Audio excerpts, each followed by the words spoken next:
Hey guys, welcome to Boxing Squared for boxing news and views from around the internet. Alexander Povetkin has been grinding away in training camp for weeks now to prepare himself for Anthony Joshua on September 22nd at Wembley. He's been getting top sparring from a sprinkling of the best prospects in the heavyweight division. And it's fair to say that there's been a number of people seeing his social media post, this is Povetkin's post, going, well, who are some of these guys that he's working with? And I'm excluding Daniel Dubois from this because he's a blue chip prospect. People do know who he is. But it was his addition to the Povetkin camp that sort of cast a bit more of a spotlight on some of these other guys. And I will run through quickly who's who and what's what shortly. But it's fair to say he's getting about as good a work and sparring as he could.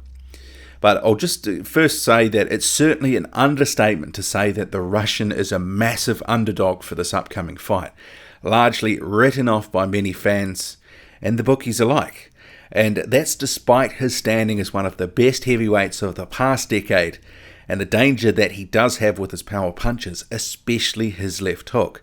That could pose a real threat to Anthony Joshua. But let's be realistic. By fight night, Povetkin will be 39. He's about 4 inches shorter than Anthony Joshua, and he has a 7-inch reach disadvantage. And all of this could prove to be a significant factor in how the fight plays out. It's all there to do for Alexander Povetkin. So he's got to come ready for his title shot, or he's going to get bullied and stopped. And as a general comment from the limited footage that's been coming out of camp, he looks pretty sharp, and he's certainly going to be looking to land this punch, which you can see at the moment, in the fight. In terms of his weight, I actually think he will come into this fight a few pounds lighter than the 229 pounds that he weighed for the David Price fight earlier this year. I'm expecting somewhere between 225 and 227, and just to the eye test, looking at him, he does look in better condition physically than he did for the Price fight. But I guess, that is to be expected to some degree where he's got a longer lead-in period, a full training camp, and given all that's on the line for this fight. But what has come out of Povetkin's camp more recently is details of who he has been working with, sparring with, and obviously the big news was blue chip prospect Daniel Dubois flew into camp to help prepare the Russian. But many have been asking, like I said before, who else is giving him work? And let's go through that. So you can see in this photo, we've got Povetkin's main sparring partners. So we're going to start on the right-hand side. We've got Vlad Serenko, a Ukrainian prospect who's been fighting out of South Africa, interestingly enough. He's currently 9-0, and while he hasn't fought anyone of particular note yet, in the past 6 months or so, it's fair to say the buzz around his name, it's been growing. There's a lot of hype that's sort of starting to come in behind this guy. And he's probably among the sort of top 15 or maybe top 20 prospects that are making their way through the division that it is worth keeping an eye on. So far, he stopped everyone in the first round except for the well-travelled journeyman Jamal Woods. No shame in that. Jamal Woods is a durable guy. But Vlad Serenko, big puncher, especially with his left hook, as you will see in this footage that I am using for review purposes.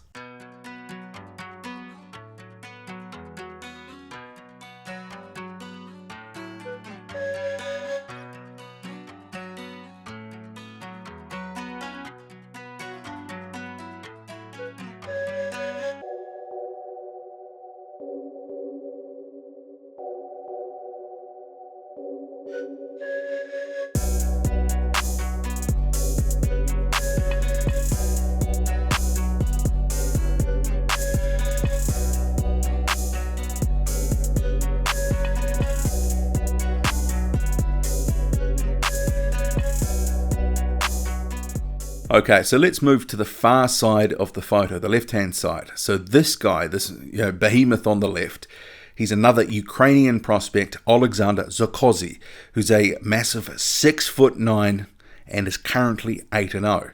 He's a guy that moves pretty well for his size, considering he is 6'9", and he's another decent puncher. And here's a clip from a fight that he did have in March.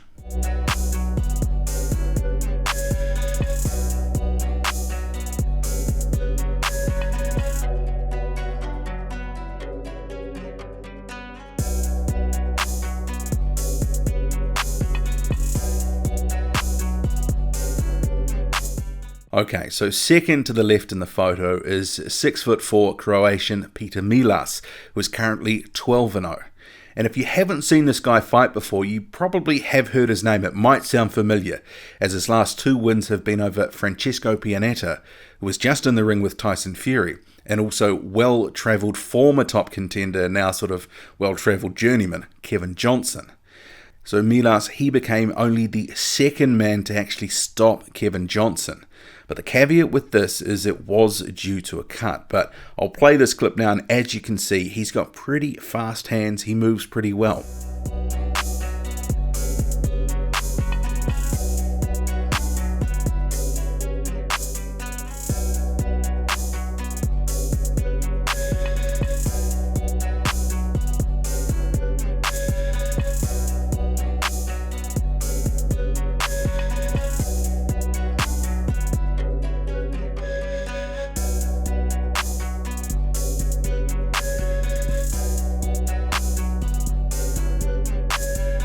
You could probably argue that Johnson, he was a little bit unlucky with the stoppage. He did actually ask for one more round, and you can find that fight on the internet. The guy next to Povetkin, to his right but to our left, is Vladimir Katsuk.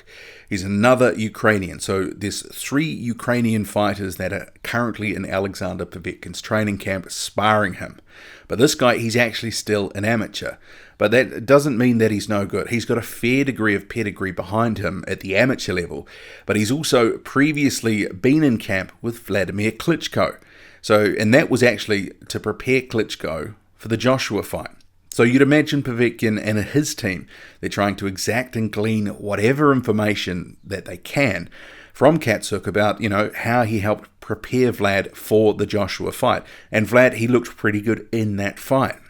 From the footage that Katsuk has posted to his social media, it's clear he's a good mover. He's relatively fluid, and he's trying to land that uppercut on the smaller guy, trying to boss him around a bit here as well.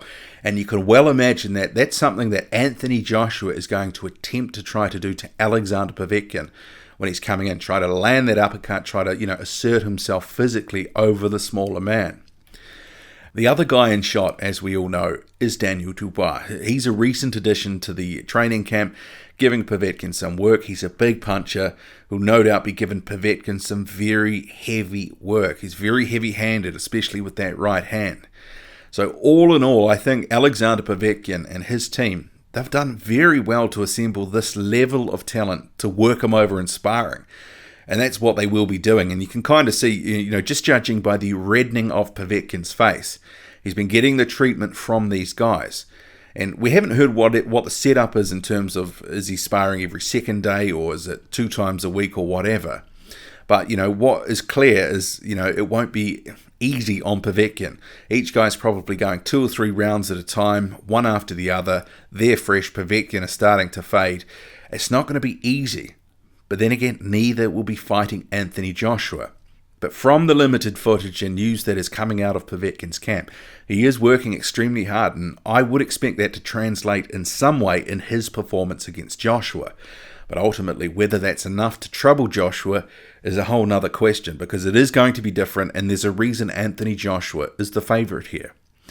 I'd also just note that there's been some other interesting news that's been reported as Povetkin's purse, and his promoter Andrei Ryabinsky from World of Boxing has said, "I do not comment on Joshua's purse.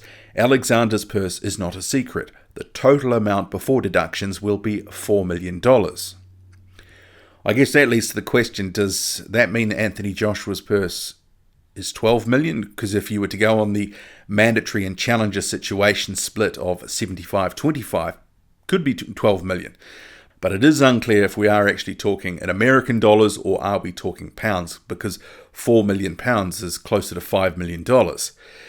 Plus also, this thing didn't go to a purse bid. They actually signed an agreement, got a deal done pretty quickly, and Joshua's purse, for all we know, it could have been structured to be a higher amount. It's all a little bit murky. We don't know what he's getting paid. Plus, we don't know what he's getting paid on the back end either.